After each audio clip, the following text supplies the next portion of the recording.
Hello বন্ধুরা, আশা করি তোমরা সবাই ভালো আছো। আমিও ভালো আছি। আজ চলে এসেছি একটা চিকেনের রেসিপি নিয়ে। চলো আমি এই চিকেনটা কিভাবে বানালাম তোমাদের সাথে শেয়ার করি। তো মাংসটা ভালোভাবে প্রথম ধুয়ে রেখে দিয়েছি। অনেকবার ভালো করে ধুয়ে নিতে হবে, পরিষ্কার করে একদম।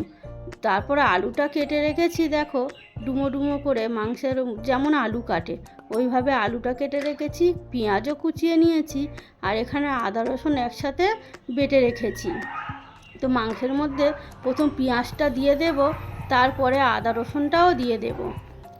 দিয়ে লঙ্কা, হলুদ, লবণ দিয়ে ভালো করে মেখে নেব।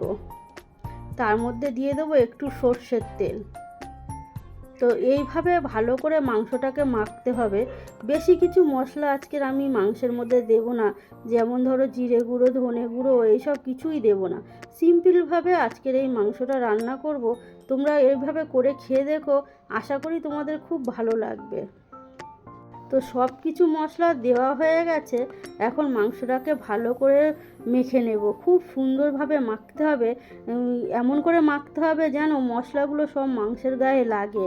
মাখিয়ে গুছিয়ে নিয়ে আধা ঘন্টা ঢাকা দিয়ে রেখে দেব।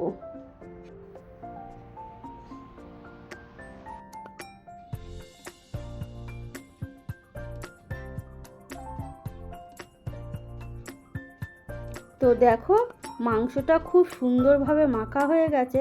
এখন ঢাকা দিয়ে দিলাম। আধা ঘন্টা থাক ঢাকা দেওয়া। তো চলো, আধা ঘন্টা হয়ে গেছে। আধা ঘন্টা পরে চলে এসেছি। গ্যাসে কড়াইটা বসিয়ে জেলে দিলাম। কড়াইটা ভালোভাবে গরম হতে থাক। গরম হয়ে গেছে, এখন দিয়ে দিলাম সর্ষের তেল। রান্নাটা পুরোটাই সর্ষের তেলে করতে হবে। তেলটাও গরম হয়ে গেছে। এখন আলুগুলো ভালোভাবে ভেজে নেব। সব আলুগুলো কড়াইয়ের মধ্যে দিয়ে দিই।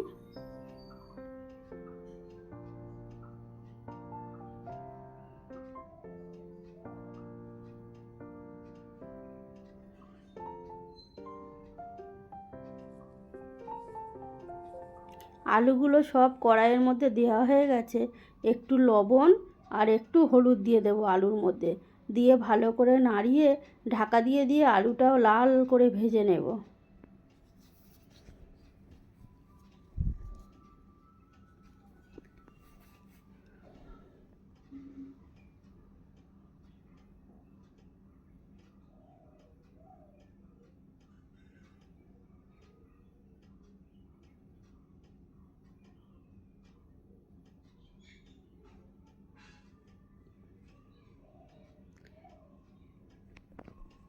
দেখো আলুটা উল্টিয়ে পাল্টিয়ে ভালো করে লাল লাল করে ভেজে নিচ্ছি। আর নিয়ে আলুটা আজকে আর তুলবো না, ওর মধ্যেই মাংস ম্যারিনেট করে রাখা মাংসটা ওর মধ্যেই দিয়ে দেব। দিয়ে মাংসটা দেওয়া হয়ে গেল। দিয়ে ভালো করে কষিয়ে নেব মাংসটা।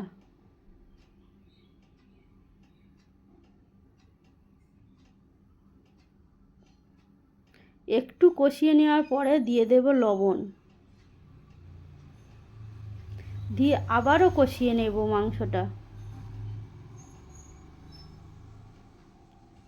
এবার একটু ঢাকা দিয়ে দিলাম, গ্যাসটা কমিয়ে দিলাম। দিয়ে আবার 5 মিনিট পরে এসে ঢাকা খুলে আরেকটু নাড়িয়ে দেব, যাতে তলাটা না ধরে যায়।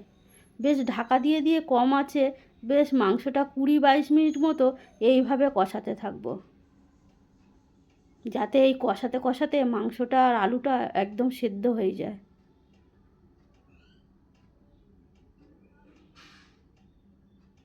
দেখো মাংস আর আলুর কালারটা কত সুন্দর চলে এসেছে।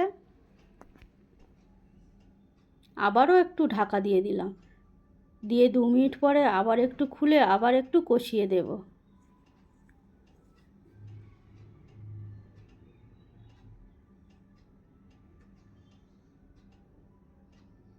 মাঝে মাঝে নাড়িয়ে দিতে হবে, যাতে না তলাটা ধরে যায়।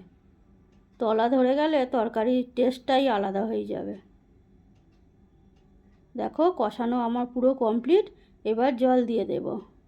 অল্প জল দিলেই হয়ে যাবে, কারণ অনেকক্ষণ কষিয়েছি। মাংস আর আলুটা প্রায় সেদ্ধ হয়ে এসেছে। এবার ঢাকা দিয়ে দিলাম। প্রায় 2 মিনিট মতো পরে এসে তরকারিটা আর একবার নাড়িয়ে দেব।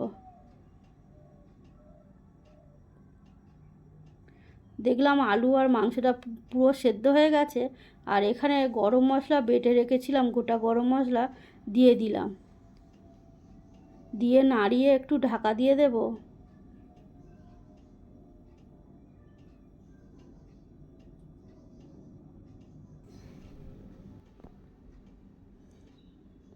ঢাকা দেওয়ার পরে 2 মিনিট পরে এসে খুলে দেখলাম, ব্যাস মাংসটা আমার পুরো রেডি। তো এইভাবে তোমরা বানিও, আশা করি তোমাদের ভালো লাগবে।